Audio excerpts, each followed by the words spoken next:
Hi, my name is Alan Heisterkamp. I direct the Center for Violence Prevention at the University of Northern Iowa in Cedar Falls, US. It's great to be with you. I'd like to thank the World Anti-Bullying Forum for the opportunity to speak with you today.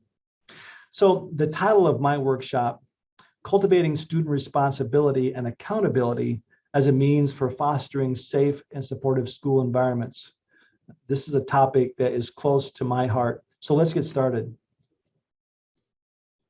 The Center for Violence Prevention has, for the past 10 years, been working closely with school districts, college and universities, and other organizations who serve youth and families in Iowa to provide training and resources and support as they work to prevent bullying and harassment in their respective organizations.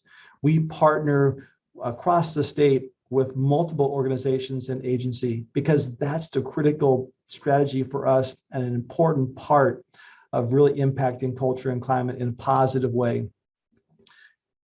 When we talk about being responsible and accountable, let's look at it in the context of students making decisions.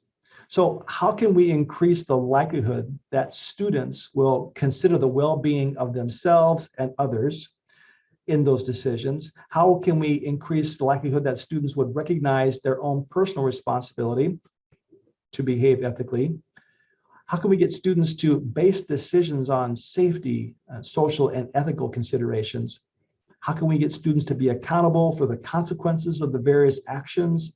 And how can we help students make constructive, safe choices for themselves within their relationships and in their schools? These are some of the important questions that we're asking ourselves every single day.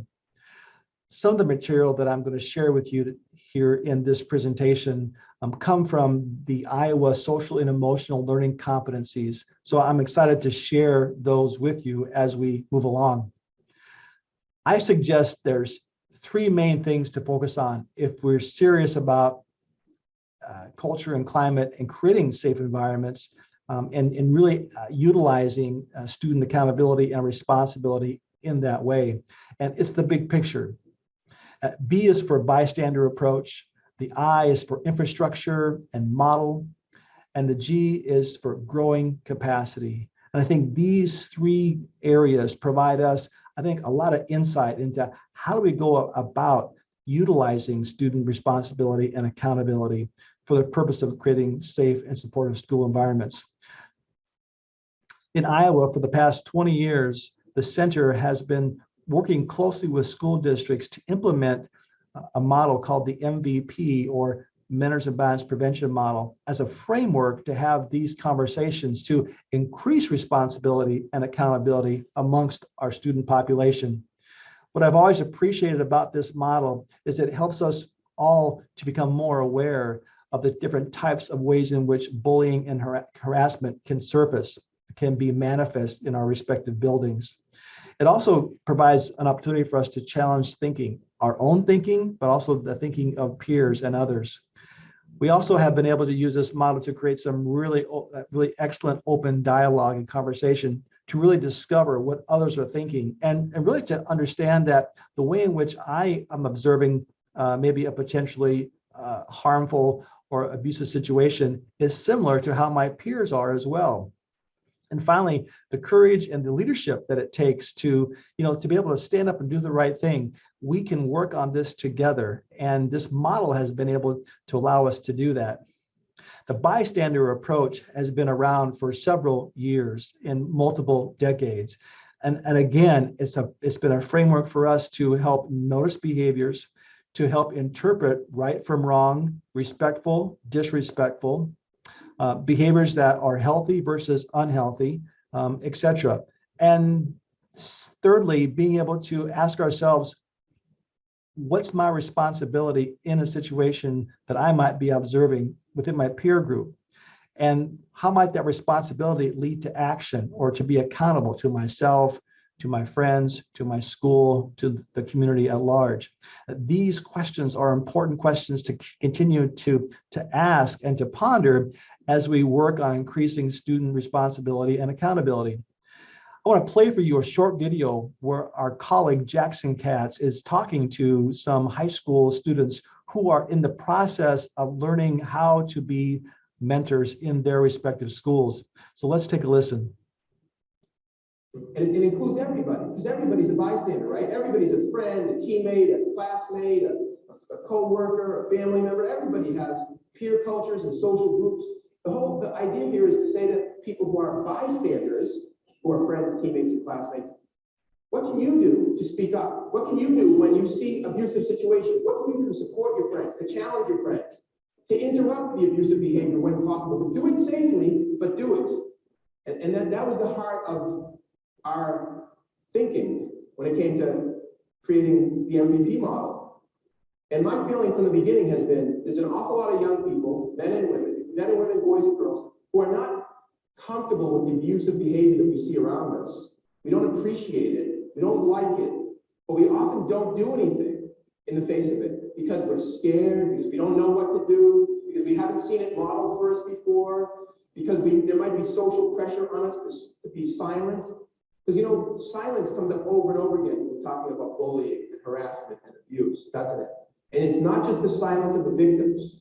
Because, again, a lot of people think, okay, victims are silenced by what's being done to them. And I appreciate that that's happened. But you know what? Bullying and violence and harassment silences more than just victims. It silences people around the victim because they don't want to become a victim. And it silences people around the bully or around the abuser because people don't want to become the victim.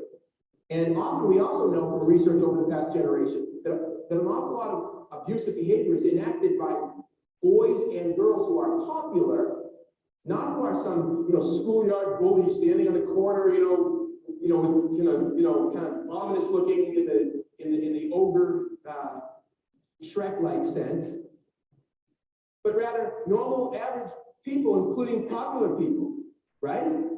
So oftentimes the person doing the bullying has some social power, and so people don't want to challenge the bully because they don't want to take a risk that by challenging the bully or the abusive person, they're going to somehow get it back on them. So what happens is an awful lot of silence as a result. And again, I'm convinced there's an awful lot of people out here and out in the world who are good people. Most people are good people who just don't say anything. They don't do anything. So how do you get them to say something? And how do you get them to interrupt other people's abusive behavior?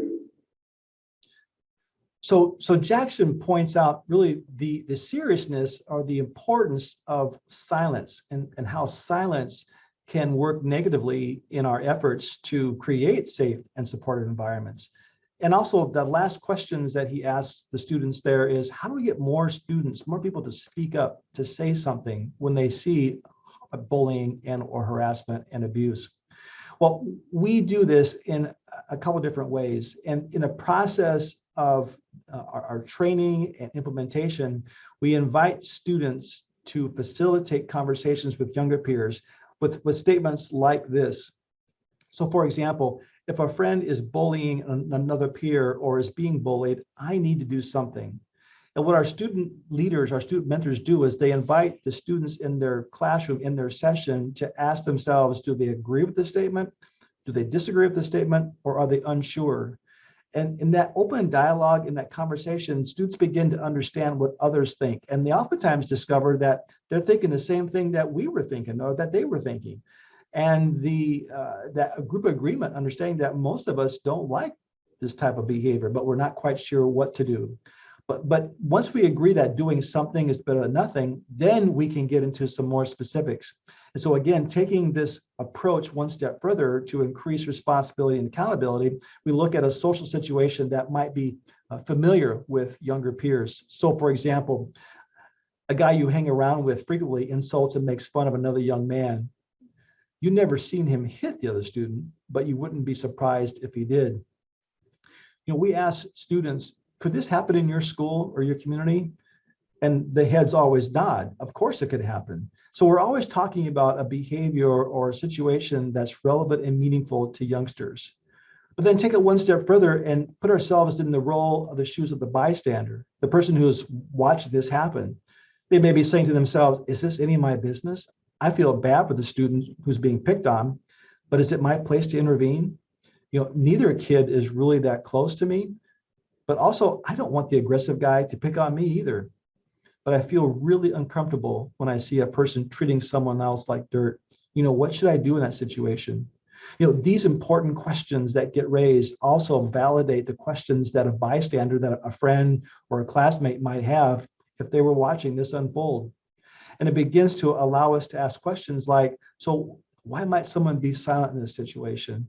Or, what are the red flags? Like, what's going on there that's problematic? What do you notice?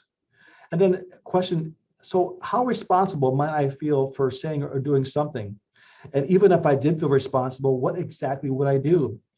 And the process of using this particular scenario and train of thought, if you will, is to begin to ask students the questions. How could we show up? How can we show up directly? How can we show up with a distraction, or maybe finding another ally or friend, or maybe there's a trusted adult that I could go to get advice. But one way or another, we can come up with some examples that we can practice and rehearse so that if I ever am in that situation in real time, I might act more responsibly and with more accountability. So the I in big is infrastructure. So we can have a program and a process, but if it's not implemented with fidelity, or if it's not continuously being reinforced during the school year, then we lose our ability to have the most positive impact on culture and climate. And our approach here in Iowa and other places has always been to do things with some consistency, with some frequency. And we train adults to then train student mentors to work with younger peers. So it truly is a train the trainer model. And when we do that, we're building responsibility along the way. That bullying and harassment prevention is not the responsibility of adults in schools. It's adults working with students together. And the student piece is the challenging part, because for so many years, students were really never included in the strategies to address culture and climate, which now today seems so obvious. But the process that schools, that we encourage schools that we work with, is to have these focused conversations and to do them with regularity and involve all the students, not just a group of students, but all the students, and have it student-led, because there's some really wonderful connections that older peers can make with younger peers in a school setting that I, as an adult, might not be able to do. The third one, G, grow capacity. This is one of the most powerful strategies of the three. Growing capacity means being able to empower students and to engage students in a very meaningful way that puts them in the roles of responsibility and leadership. When we have to have a critical mass of students and adults being a part of these efforts. Creating culture and climate so that's safe and supportive for everyone involves everyone. It can't be the job or the task of a small group and remain small. We have to be able to find ways to encourage and build capacity. And we can do that in our schools and communities by having youngsters volunteer who have a propensity to want to be a part of something bigger than themselves. We can use an application process where we ask students to talk about their skills and strengths and why they would like to be a mentor and why is it having a safe school important to them. Recommendations can come from teachers or other peers. Imagine in communities where businesses and organizations recognize students for their leadership and their volunteerism in this capacity, and how students can take these skills and put them on resumes or vitas for the next stage in their lives, whether it's more schools at a university or maybe going into the workplace, that they have some defined skills and knowledge about being a leader and working to help make cultures and climates safe and supportive for all. So that's the big picture. The bystander approach, having an infrastructure to deliver it, and then growing the capacity, having the critical mass of individuals working together to impact culture in a positive way. One of the teachers in one of the school districts that we work with said it like this: I love what this program has done for our student culture. It's a process that takes time, but it's making a difference. I want to thank you for your time today to be a part of this workshop And I hope that these three big ideas, that the big picture, if you will, provides you with some additional information and structure around your efforts in whatever capacity to make our schools and communities as safe and supportive for everyone. Thank you, and have a great rest of the conference.